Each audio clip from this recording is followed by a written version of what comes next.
O Gosto pela Música, um programa do Dr. João de Freitas Pereira.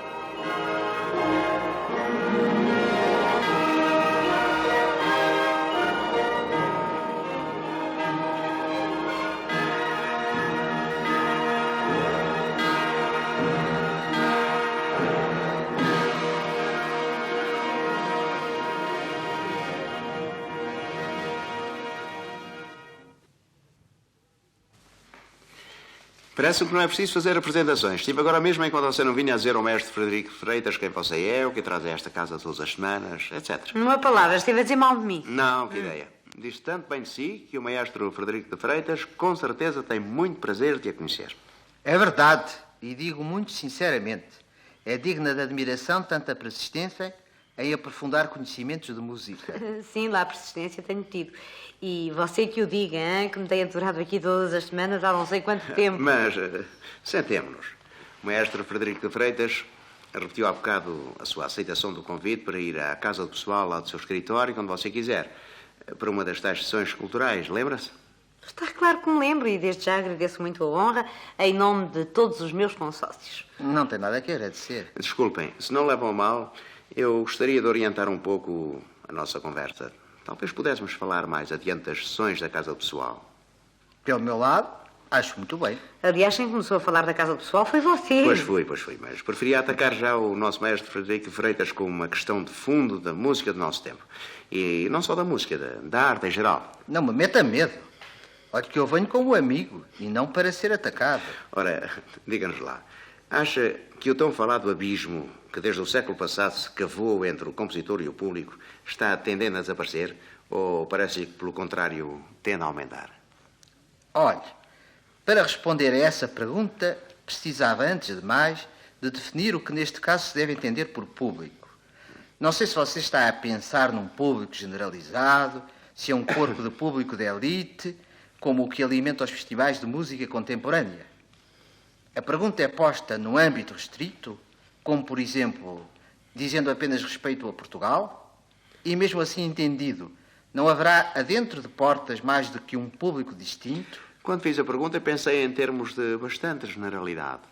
Bem, nesse caso direi ser uma constante histórica o choque entre os criadores que inovam e a comodidade de uma sociedade conservadora. Desculpem eu também entrar na conversa sem autoridade para dar opiniões, mas é que muitas vezes tenho pensado isto mesmo que o maestro Frederico de Freitas agora disse. De facto, os jovens são os que desejam, naturalmente, e como é lícito deles esperar, criarem moldes novos e diferentes. Está claro. Enquanto que a tal sociedade conservadora... Os membros dessa sociedade, agarrados pela idade, pela educação e pelo ritmo da vida, a um conservantismo e tradição que envelhecem. Mas, e dão-se conta disso? Não se dão bem conta. Olham desconfiadamente a mensagem dos novos, talvez até porque lhes está reservado virem estes a ocupar o seu lugar. E olha que algumas vezes isso também deve ser um fator determinante. Mas não é uma atitude lá muito bonita. Mas é da história, tanto no campo das ideias como no das artes. Campos que, aliás, não são compartimentos estanques. Deve ter sido este choque, mais agravado nas relações musicais autor-público pelo fim do século passado, que deu origem aos festivais de música contemporânea e criou para eles um público próprio. Isso é perfeitamente lógico. Mas creio que o choque a que você se referiu acaba por ser salutar. Pelo menos funciona muitas vezes como uma espécie de acicate para a evolução, não é verdade? Feito o balanço, ao final, é o autor e a arte que sempre ficam a ganhar. É uma questão de tempo no qual o público também ganha. E não acontece que no público uns acompanham a música moderna e outros não? Naturalmente que haverá sempre uma parte do público que ficará para trás. E quanto a Portugal? No que nos diz respeito, é evidente que o público que vai aos concertos de outono da emissora, aos do Círculo de Cultura Musical e aos da Sociedade de Concertos, não é positivamente o mesmo que vai aos concertos da Banda da Guarda Nacional Republicana, na Parada do Quartel, e aos concertos populares do Pavilhão dos Desportos, como talvez não será ainda inteiramente nenhum destes que vai a São Carlos à ópera. Pois não. Mas, de qualquer maneira, é o caso identificável connosco na medida da nossa cultura. E o que é que o maestro conclui a este respeito? Olhe, minha senhora, concluo dizendo que o dito abismo, música eletrónica e concreta à parte, já quase não existe. é muito menos sensível. Uma vez que encerramos esta primeira questão, proponho que ouçamos um pouco de música. Como bem, já tenho o meu gravador a postos. É só carregar no botão. E que música nos reservou para amenizar esta conversa? Tudo música de um compositor de que nós dois gostamos muito, não é verdade? Parece-me que sim, que é verdade, embora você não me tenha dito ainda que autor é. Estão a intrigar-me. Há tantos autores que não é fácil descobrir. Desculpe-me, mas neste caso parece-me facílimo. É claro que o autor se chama... Frederico de Freitas. Muito amáveis. Então vamos lá a saber. O que é que tem aí gravado nessa fita? Que obras são? Estou com curiosidade de saber. Olha, no outro dia, ouvindo o seu concerto para flauta e orquestra, cujo último andamento me lembro de me ter dito uma vez que se trata de como que uma grande e franca, espontânea gargalhada posta em termos musicais, mas, como eu ia dizendo, ouvindo no outro dia, pela emissora, o seu concerto para flauta e orquestra, pareceu-me, no último andamento, haver uma continuidade nítida em relação ao princípio da dança da menina tonta. Por isso me permiti, sujeitando-me a todos os corretivos da sua parte, gravar o início da menina tonta e depois um fragmento do final do concerto.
O que ouvimos agora é do bailado Nina Tonta, não é? Eu já conhecia e gosto imenso. Vamos então agora ouvir um pouco do final do concerto para flauta e orquestra, de que também gosto muito.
Não sei se de facto me teria expressado bem, falando-lhe de uma ampla gargalhada. Confesso que, como já foi há anos, não sou capaz de reconstituir exatamente a nossa conversa. Isso é natural. Na verdade, parece-me encontrar no primeiro exemplo, ou seja, na menina tonta, alguma alegria, um otimismo. E no segundo exemplo... No concerto para flauta e orquestra, portanto. Sim, no segundo exemplo encontro antes alguma ironia, ou talvez mesmo um sorriso. Se quiser, ainda aceito para este final alguma coisa de burlesco. O maestro Frederico de Freitas não costuma dedicar as suas obras a... Sim, minha senhora. Muitas das minhas obras têm dedicatória. Olhe, este concerto para flauta e orquestra dediquei-o a meu neto Rafael, quando nasceu uns 3 meses depois. Ah, então com certeza que tem um grande significado para si este concerto. O maestro tem só esse neto? Não, tem também a Maria Frederica, quem dedicou uma notável coleção de peças didáticas para piano. Chama-se O Livro de Maria Frederica. Diga-me uma coisa, maestro Frederico de Freitas. Quando compõe, pensa que, como é dizer, pensa que se está dirigindo a um certo público, que está falando para alguém, percebe? Ou isola o seu pensamento Num reduto estético e técnico fechado, não é? Acho interessante a pergunta. A sua obra de compositor é muito vasta e parece sugerir uma extraordinária facilidade de adaptação às mais diferentes circunstâncias e contextos, desde os bailados para o Grupo Verde Gaio até a sua recente sinfonia, Os Jerónimos. Posso dizer-lhes que penso sempre num público, mas num público não identificável ao meu pensamento. Talvez me explique melhor se disser que, quando componho, está comigo o sentimento feliz de estar oferecendo alguma coisa a alguém. Portanto, o contrário de uma atitude egoísta. Pois é. Essas impressões sinto-as, no entanto, mais acentuadamente quando ponho as barras finais na partitura. Quando chega ao fim da ópera. E porquê? Porque então, sim, tenho a sensação que alguma coisa se separou de mim próprio, deixando de pertencer-me para seguir o seu destino e vida própria.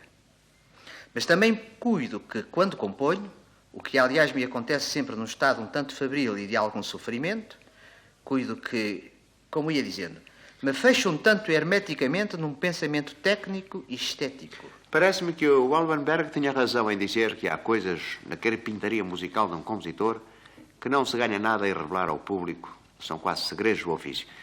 Mas desculpe ter-lhe interrompido. Sim? Uma parte da minha produção tem sido realizada por solicitação, como por exemplo os bailados de que você falou. E naturalmente há outras obras que... Sim, outra parte é da minha criação livre, espontânea, no domínio exclusivo da música por música, e que nada mais procura ser que não música. O que não quer dizer que as obras feitas por encomenda resultem menos espontâneas ao ouvido.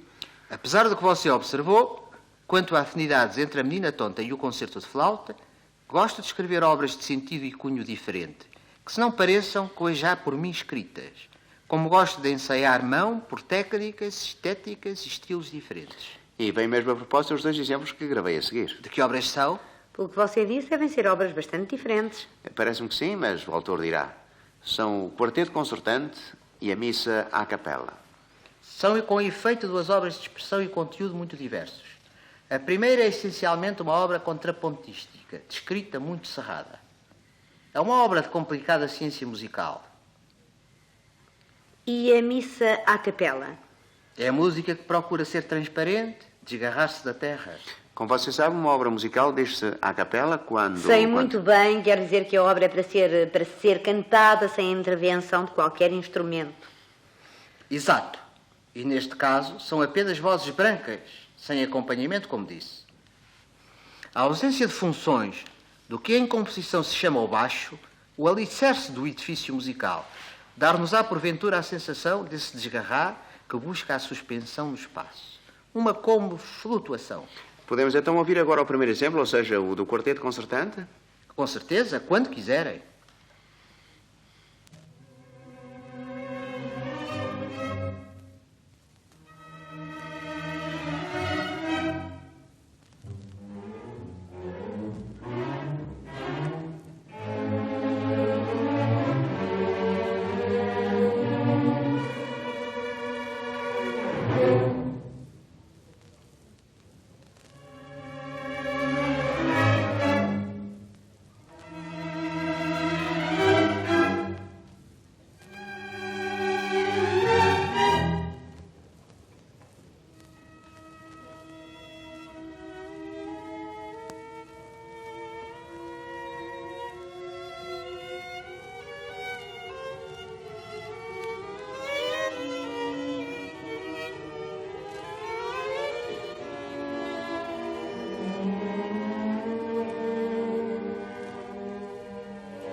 E agora? Agora um fragmento da missa à capela.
Falou-se em que o maestro Frederico de Freitas se tem interessado especialmente nestes últimos anos pela música eletrónica e pela música concreta.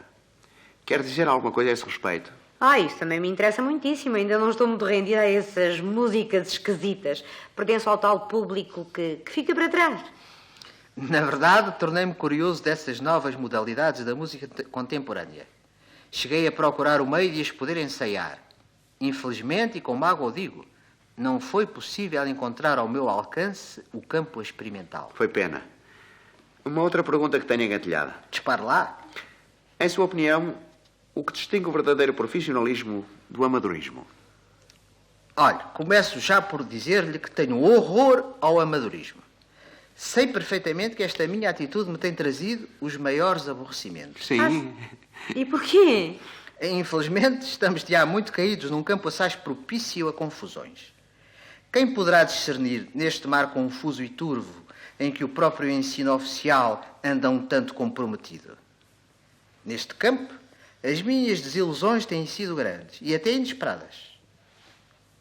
Ainda há bem pouco tempo vi um colega que prezava classificar um teorema harmónico de maneira tal que, confesso, não só me surpreendeu, como até me arrepiou, por ser o mais eloquente testemunho da sua elementar ignorância da ciência harmónica. Se o caso se passasse num exame... O quê? No exame de terceiro ano de harmonia? Garanto-lhe que era chumbo certo.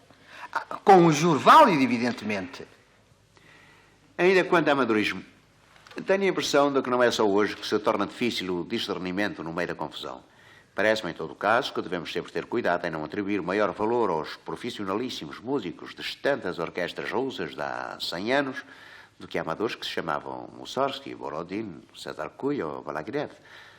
Por outro lado, lembro-me sempre daquela cena terrível passada com Schumann. Que cena? O Schumann à frente de uma orquestra cujos componentes desconfiavam bastante dos seus conhecimentos e ensaiar pela primeira vez a sua primeira sinfonia.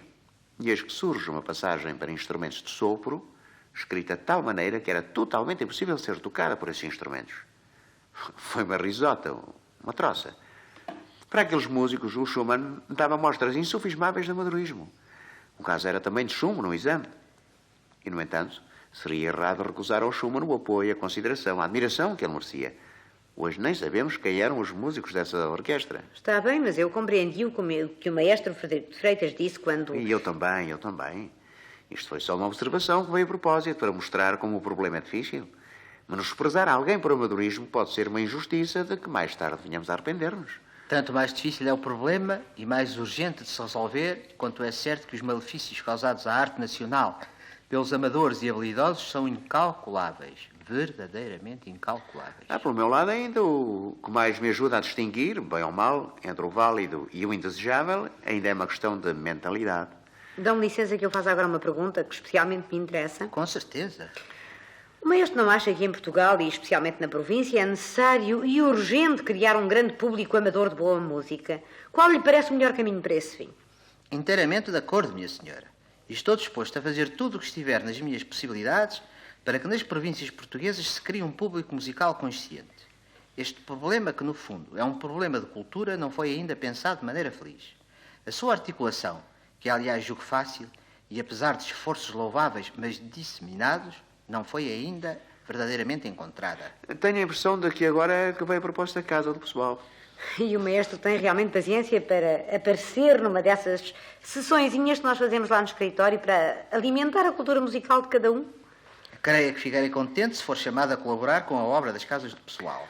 Olha, no outro dia, na Faculdade de Direito, também encontrei um ambiente muito interessante entre os estudantes de solicitação de presença de compositores portugueses nas suas sessões culturais de música.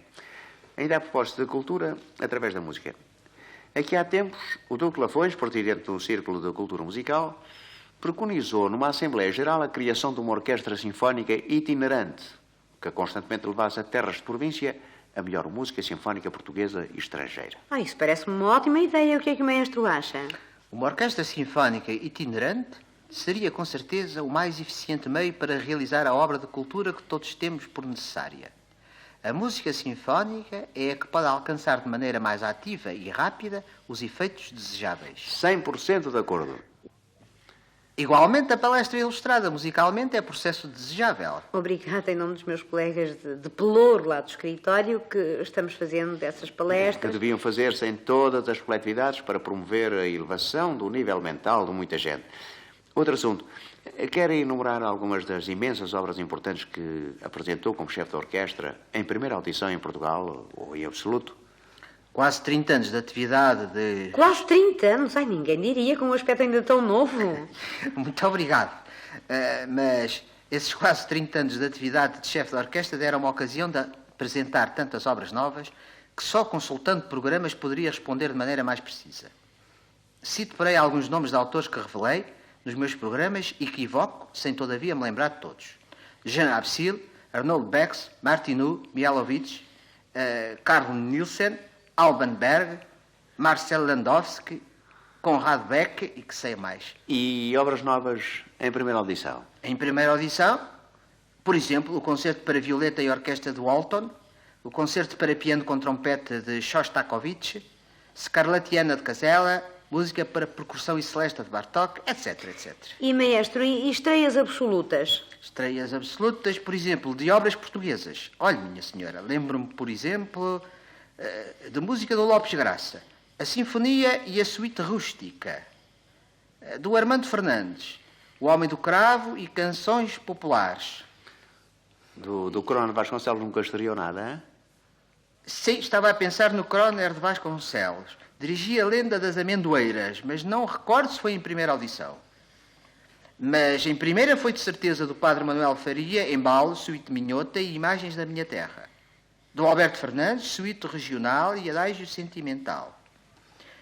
Recordo de Berta Alves de Souza, O Tiar e Pavana, de Rui Coelho, Rapsódia Portuguesa e muitas outras que não me posso lembrar neste momento. Também se lhe devem primeiras audições de várias obras corais sinfónicas, não é verdade? Sim, fiz ouvir pela primeira vez o Elias de Mendelssohn, o Requiem de Fauré. E a Invocação dos Lusíadas, de Viana da Mota? Sim, mas não recordo se foi de facto em primeira audição. Mas posso acrescentar ainda o Canto do Advento de Schumann, o Magnificat de Bach, o Dilúvio de Saint-Saëns, fragmentos da Oratória do Natal de Bach. Maestro, e pondo de parte as suas obras, qual foi a partitura portuguesa moderna que achou mais interessante e que mais gostou de dirigir? Essa pergunta talvez seja um tanto indiscreta. Dirijo sempre com o mais vivo prazer música portuguesa, seja de que época for, desde que escrita com verdadeiro profissionalismo. A nossa música antiga também lhe deve muito. A nossa música setecentista tem para mim um interesse muito especial e tenho sinceramente pena que não sejam postos ao meu alcance os meios de arrancar ao pó dos arquivos tantas páginas com interesse. É claro que acha urgente a valorização desse património. A valorização desse património parece mais do que urgente, pois é grande vergonha nossa que o desconheçamos. Há até por aí quem se deu ao luxo de o desprezar. Ai, sim, não há direito. É a mania que nós portugueses temos de não ligar importância a algo que é nosso e achar sempre melhor o que vem do estrangeiro. Pois fiquem sabendo que toquei algumas obras de Sousa Carvalho em Itália, França, Espanha, Holanda e em várias cidades do Brasil, e sempre foram recebidas com justa surpresa e muita admiração. Parece-me que já falámos o suficiente de outros compositores para devemos agora voltar ao que está na nossa ordem do dia. Frederico de Freitas. Ah, eu também acho. Lembra-se, maestro, de eu lhe ter pedido emprestada a partitura da Sinfonia Os Jerónimos. Aproveitei para escolher os últimos exemplos destinados a esta nossa conversa. A partitura está aqui e essas marcas estão a assinalar os fragmentos que eu gravei. Agora, gostava que fosse o maestro como autor a fazer o comentário prévio. Com certeza. Ora, deixa ver a partitura, se faz favor.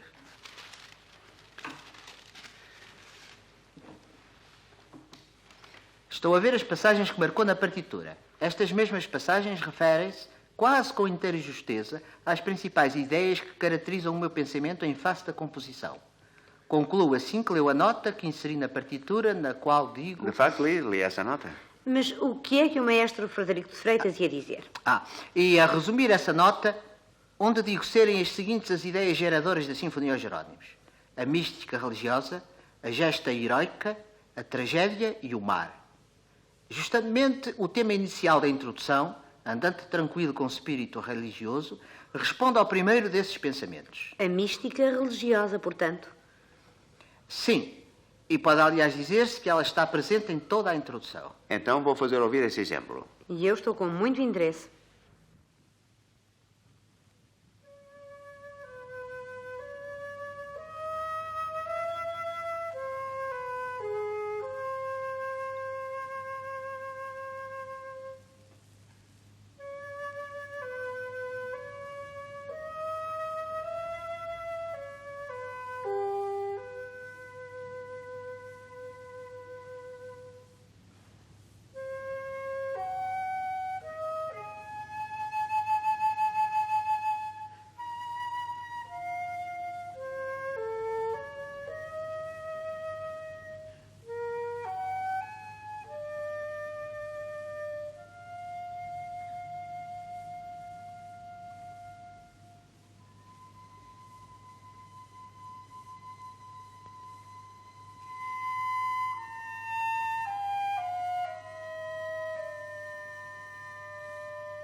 Quanto ao elemento mar, ele está naturalmente implícito no decorrer da obra, mas esta passagem que marcou... Qual? Não se importa de me deixar ver a partitura?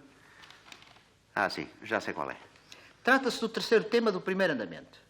Não sei porquê, dá-me hoje a sensação quase visual de ver as naus com as velas inchadas pelo vento a correrem seguras do seu destino. É interessante. Vamos ouvir, hein? É só carregar um botão.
Não sei se repararam que eu disse hoje, quando apontei este tema, e depois quando o realizei em partitura, nem por sombras esta imagem me acudiu. Vê como é interessante falarmos com os autores das obras? Não há dúvida, mas não interrompa o maestro Frederico de Freitas. Desculpe.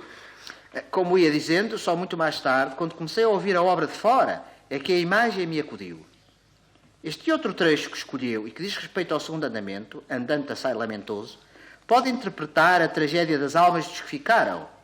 As mães sem os filhos, as esposas sem os maridos. É como se fora uma voz de agonia que deseja gritar e morre no balbuciar.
Parece-me que só marquei mais um exemplo, não foi?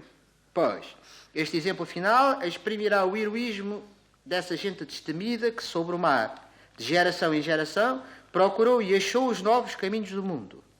É o chamamento, o aglutinar de energias, a soma das vontades dos que foram e dos que ficaram. E acho muitíssimo bem que o maestro tenha prestado homenagem a toda essa gente anónima e humilde.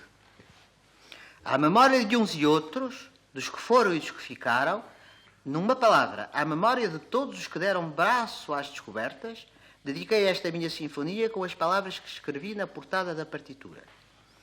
Aos heróis das navegações e aos mesteirais, calafates e demais povo anónimo que também fizeram Portugal descobridor.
Maestro, resta-me agradecer-lhe E em meu nome também. Sim, agradecer-lhe em nosso nome a pachorra que teve connosco, vindo até esta...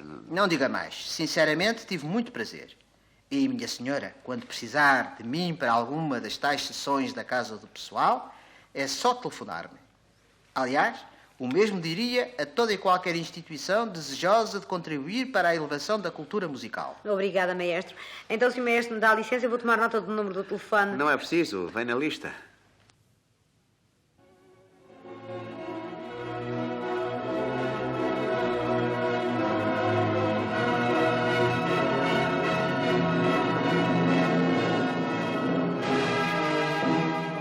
Ouviram o Gosto pela Música, um programa do Dr. João de Freitas Brando.